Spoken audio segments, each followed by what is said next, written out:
Beijing has criticized a meeting between a high-ranking U.S. diplomat and the 14th Dalai Lama, calling it a violation of Washington's commitment to the position that Tibet is part of China.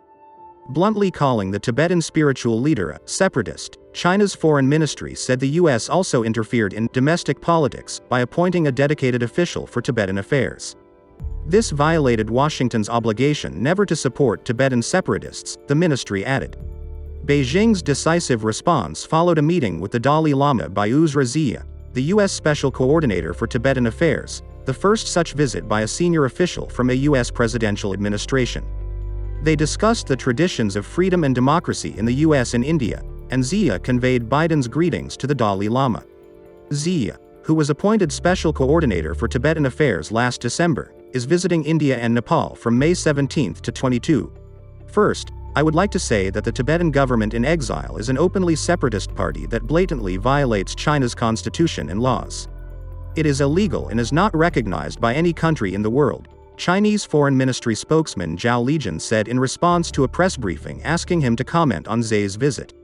China has criticized the Dalai Lama in the past and has strongly opposed any contact between him and world politicians or diplomats.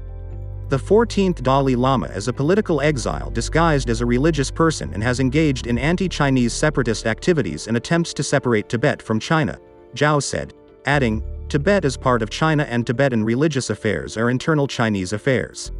On Washington's appointment of a special coordinator on Tibetan issues, he said, China strongly opposes it and has never recognized it. The U.S. must act seriously to fulfill its commitment to recognize Tibet as part of China and not support its independence. It should provide no support for the Dalai Lama's separatist activities, Zhao said, adding, China will continue to take measures to protect its sovereignty, territorial integrity, and development interests.